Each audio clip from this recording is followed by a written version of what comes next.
Sup players, it's your boy OJ and I'm finally here with the deck profile. For some reason there's not been a single deck profile of me. We actually recorded some back in Zodiac format, but that format was so boring and everything was the same, so we just thought we wouldn't upload it because you'd seen it before. Yeah, and you had like a little bit of hiatus on our channel, so now he's finally here. I'm finally back. I work full time, but I have time for this. I'm really into the game right now, and I'm playing Trickstars, as you can see from the thumbnail and the video. Title, let's get into the deck profile. Of course, we have 3 Candina, 3 Lycoris, and 1 Lilybell, the standard ratio. 7 Trickstars, yeah. 7 Trickstars. Because you always want to see Candina, you want to have the Lycorises to bounce back and recur your resources. And also you want the 1 Lilybell because it brings back your Trickstars and makes a lot of combos possible, and it's the free, like, attack directly. You can attack directly for game with it. It feels so great. Then I play 2 Eat of Millions. Seems very standard. Yeah, but actually I really want to play 3 of this. The last iteration of this deck I played 3. I really miss it, but I want to keep it at 40 cards, so I have to only run 2. This card comes in clutch very much, because you could just, if there's a problem monster or anything that's hard to get over, because Trickstar's problem is that they can't get over big monsters, you can summon out your Eat of Millions for some of the extra deck space we have and just eat it. You just summon the Yu-Gi-Oh equivalent of Kirby. Or one hungry boy. One hungry boy. I last week I ate a masterpiece with this. It was fucking great. Then of course the 3 Ash Blossom, which got reprinted. Yeah. 3 Drone Lockbird and 3 Ghost Ogre. The hand trap's good. You want to be able to go second and first with this deck. Drone Lockbird has been a little bit of a disappointment lately. However, I think it's necessary because you can do the reincarnation combo, and also if you play something like Invoked, which is still popular and a very powerful deck. Yes, also in the mirror match. Yeah, especially in the mirror match. It's just like the best card. But this card, Drone Lockbird, has been sided out a lot the last 2 weeks. I've played this particular build for the last 2 weeks, and I've done very well at locals with it. I'm very, very happy with it. So next for the spells, we have the 3 light stage, of course, and the 3 terraforming. Basically 6 field spells, yeah. Yeah, you want access to Candina all the time, and also it just helps extend your plays. And the spell trap lockdown is really great. You can force activations. You can stop solemn cards. It's really great. For some reason, I'm really good at hitting strikes with this, so Lady Luck's on my side. But definitely, always run 3 terraforming, 3 light stage. Yeah. No discussion. Then 2 Puff Desires. A lot of people are playing 3 right now. I'm gonna play 2 because I'm gonna keep it at 40 cards, just like Eat of Millions. If I was to play go over 40 cards, I play 3 definitely, and then also play the Eat of Millions. Maybe also put an Upstart Goblin for free side out, but you don't want to give your opponent life points that much when you have a burn deck that has a really hard time getting over the big monsters. You don't want to prolong the game too much, unless you're able to simplify the game state. Then, of course, Raigeki and Dark Hole. Board wipes. Board wipes, you need the board wipes. Because getting rid of the big monsters, for example, when you play locally, you play against Blue Eyes and other not meta stuff that just summons big monsters, and you need a way to get over it. So you don't lose that stuff, yeah. And also because you basically, I don't play Monster Reborn in this build, because you basically have 3 Monster Reborn with your reincarnation. So Dark Hole and then bringing your stuff back, it's really great. Then of course the 3 Scapegoat. Very, very amazing card. Very amazing card. It's probably gonna get hit on the ban list, sadly. It's just too good. You make a big Link 4, or you make a Link combo with like the Nagirsa Ib combo, which is very popular. I have a slight differentiation, different version of it, where I also make Underclock Taker to make your Nagirsa beat over the big monsters. Also, very resource intensive, and doesn't harmonize well with the Eat of Millions. However, you won't see all your Eat of Millions and all your Scapegoats in one game. So definitely a card you'd run. Then I run 3 Cosmic Cyclone because Pendulum is very popular currently. People are cutting this to 2, I'm seeing. Yeah, I put it at 3 because I really want to see it. Because going first, you can set it and they can stun your opponent. If you play against like Spiral, you can get their field spell out of the game, and they play, since they only have 1 resort, they'll have to play what's it called? Dragon Ravine. No, not Dragon Ravine, but the field spell that copies field spells. Oh, Soda Space? Yeah, pseudospace. They can't use pseudospace, so it's completely dead if you remove the card. Also against pendulums and Sephra. Sephra protects their own can protect their own scales from destruction, so you can banish them because you really don't want them to summon other things. Yeah. Yeah, so it's really good at stunning pendulum decks and removing field spells. Also good in the mirror if you hit a reincarnation with it. They can't. Or even the field spell for Or that even the matter. field spell, yeah. I often just hit field spells with it, or if you evenly match someone, and they have one set card left, which actually happens today at locals, you can just bounce that out of the game. Also, ABC is coming back, so making them unable to use their field spell is very great. Then for the traps, we have the 3 reincarnation. Nothing to be said, really. It's Yeah, just like- I often side out 1 or 2. because you can search it whenever you need it, right? You search Yeah. when you need it, and if you open it, it's kind of breaky. Whenever I go first, I usually just side on 1, unless I really need it in this matchup. If it's like really good, like against Invoked or ABC, but it's super good to like banish important combo pieces like the ABC pieces or Invocation. However, I'd often side, if I go second, I'll probably leave in 1 or 2, depending on how much I want to revive. Because if you're making a gear show, of course you can set this, send it, and revive. But the revival is very good for link plays. And link plays are a very big aspect of how I play this deck. And then for the last 3 cards of the deck, 3 strike. I've seen a lot of people play strike anymore. People focus on going second, play Effect Veil. I thought about that too. However, if you go first, some decks want to go second right now. But if you go first, you'd really want to have something to back up your Cantina if you don't open strong. Having a single Psalm Strike for negation is really great. When you know what to stop the key cards, or a pendulum summon, you strike it, they all go to the graveyard. They can only retrieve 1 card with Black Fang. So I think playing 3 Psalm Strike is really great. It's always sided out going second, and we are about to see my side deck after we've gone through the extra deck. And I play a lot of going second cards in my side deck, and I often go second because somehow when I go second, I have a tendency to win. But Psalm Strike, it's been really good, especially today and last week. In this build, this card has held up so much. Opening a Cantina and a Lycaris and just bouncing a Cantina back and having nothing. But if you have the strike, you have so much more. So I really think it adds a lot to a simple board, because what you want to do in Trickstar is simplify the game state. Simplifying the game state will lead to you winning, because you have 1 card combos, you can easily out combo your opponent when you simplify the game state. So for the extra deck, I play the 1 Holly Angel.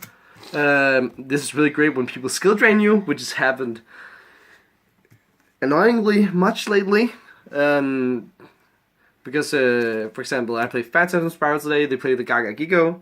It's 1850, that's really annoying. Also, cards like Snow. If your opponent plays Snow, you want to make this as soon as possible so you can beat over it, because Link Monsters can't be flipped face down. It's really convenient to have, and also you can combo this with a Lycaris and a Lilybell, if you have your Incarnation in your graveyard, to make a Barlow Dragon. So that's also really great. Also, just pushing for damage with is also very good. Then 3 Link Spider. I think playing 3 Link Spider is a great idea because I want to linkle up with this deck. I play some kind of spicy extra deck cards that require me to play 3 Link Spider. I burn a lot of resources when I Link Summon for some of these combos, however they're very effective. Also, it just sucks that we don't have Link Haribo yet. Yeah, we don't have Link Haribo in Europe, so that's just too bad. So we have to play 3 Link Spider. So I also play Saruja in this deck, we'll come to it, but I don't think that I'll keep it in there because I haven't summoned it even once. However, I play Mind Control, so it could be possible. Then I play Underclock Taker. I usually make this using the Ip and Girso combo. However, when you make Proxy Dragon or a Link 2 next to Ip to summon Link Girso with the Link Spider and that Link 2, instead I make 2 more Link Spiders and then go into Underclock Taker. You can decrease attack with 1800, so you can pretty much beat over everything with Link Girso. because I found that the problem with Ningirsu is you can often send a card, but they still have a strong monster on the board, which makes you able to not only remove a card, but also beat over their monsters. I think that's very good. Pretty good. Yeah, and also just because Trickstar's problem is big monsters, this is a monster that should beat over big monsters. Having a Candina or a Lycosa under this, that should beat over the most monsters. Then of course the Mrs. Radiant, nothing to say there, it's pretty standard. The Ip for the Ningirsu play. A really good card to remove with your Eat of Millions. The Proxy Dragon for more extended link plays.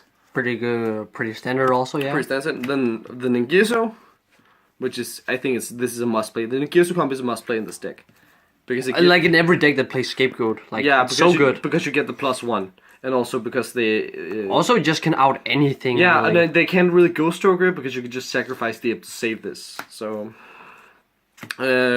then I played Triple Burst Dragon. That I have seen that and I've played it for the mirror too. Yeah, so. this is almost exclusively for the mirror match, and as you've probably noticed, I don't play Honest like a lot of the other decks do, and that's because I think Honest is not a card that's very good to run in this deck because you can't search it.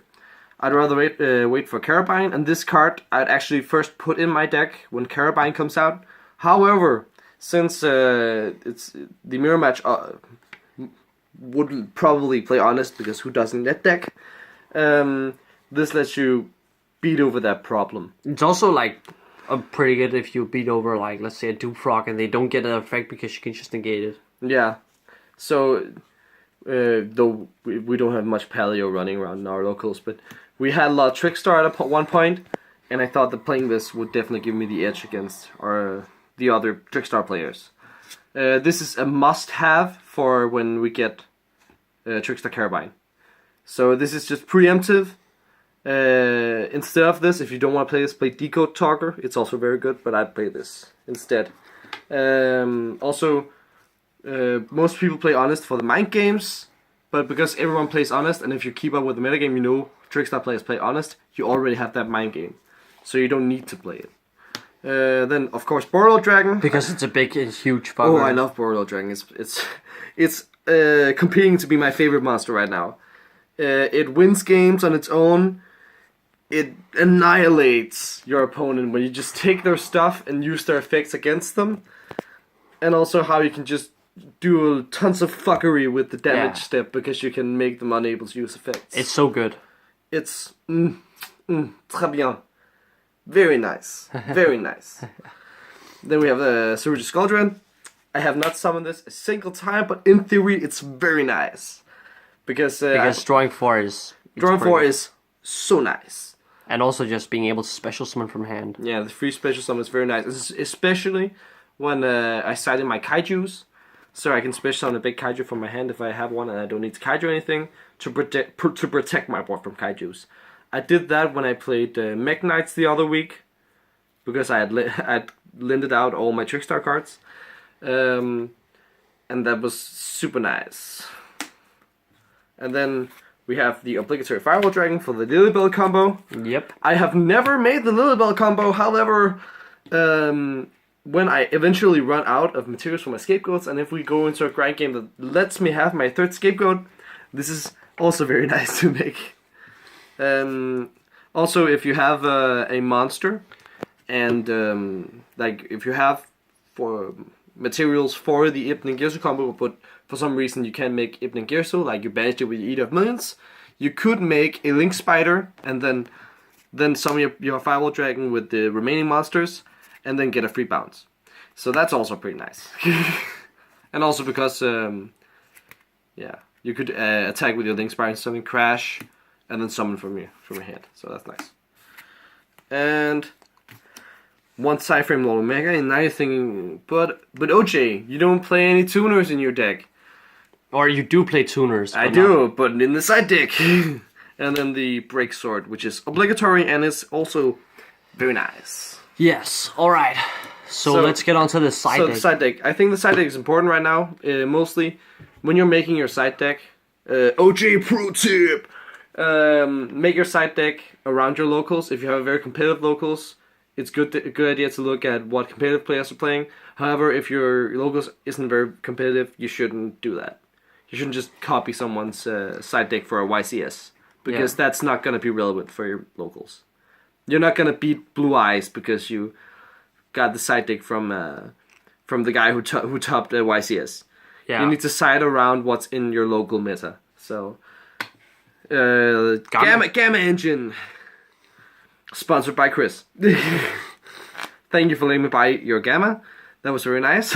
No. Yeah, and also this won me a very clutch game today. So You won your last match at locals. My last match at locals, which let me go X1. That was very nice. Oh, how many rounds? Yeah, we play 5 rounds. Yeah. But we have a very competitive locals here in Faros, Copenhagen.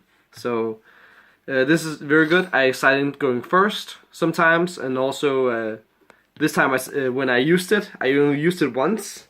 I actually drew it against Christian today, but I didn't get to use it because he scooped. Didn't draw any musketeers, so Yeah, that's pretty ripped, bro. I'm sorry, friendly fire. it's okay. But Shit happens. But being able to negate your opponent's hand traps, and then if you terraforming, you get your light stage. They draw lock you gamma them, you get Omega, and you get to rip cards off their hand. It's very good. And also, if they try to if you play the mirror and they try to reincarnation combo, you can also stop that. Kaiju package. Kaiju package, so fucking good. Playing against Inspector border decks, this is very very good, because last week I drew. Sometimes people can negate your board wipes, and that sucks. That's not great. But then you play another board wipe, and then they say fuck.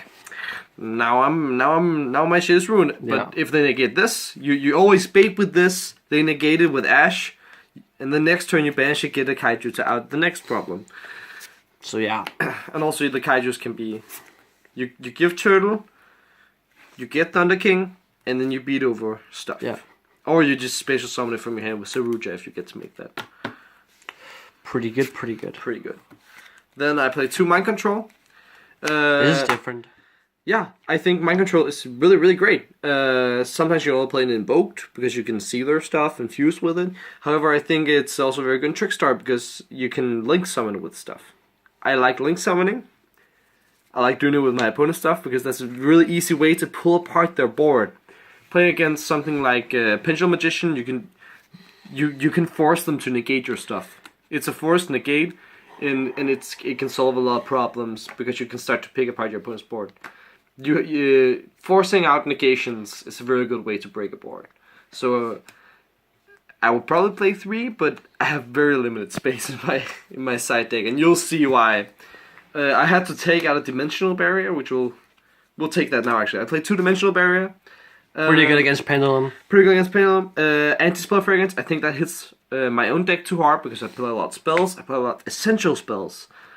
So if I top deck into something nice, I can't use it because I just screwed myself. I had to cut this to 2. I really want to play 3 because pendulums are a pain in the butt. But I had to cut this for Gamma, and Gamma is also pretty good in most situations. Then for the last we have Evenly Matched. Pretty, I think this card explains itself. We have a lot of board building decks currently in the meta because we don't have Max C. So playing Evenly Matched is very nice. Today I had an opponent overcommit, had 5 monsters, and it was pretty much all he could muster. It was just low attack monsters. I'd scapegoated. He beat over all my things. He wanted to end his battle phase and do a lot of plays. And then I dropped this, and suddenly I was riding the high tide because I had reincarnation in my graveyard and a Candina. So simplifying the game state again. Very, very good idea when you play Trickstars. You want to simplify the game state because that's where Trickstars thrive, in a simple game state. So that was my the deck profile. Yeah, I think this deck is really, really great. I do not necessarily agree with the way it's being played right now. I'd really want to play Effect Veil in this. I don't play currently. It's very good against Pendulum Magician and such. However, there's just not space for it. And Strike does a really good job also. Yes. Ash Blossom is falling out of relevance. However, in my meta, there's a lot. We have a lot of rogue players, but we also have it's like 50-50 hardcore meta players and rogue players. So the ass blossoms are really, really necessary for me. Yes. All right. So thank you for your list. You're welcome. You have been educated by the great, normally behind the camera OJ. Yeah. So Team Paradigm, signing out.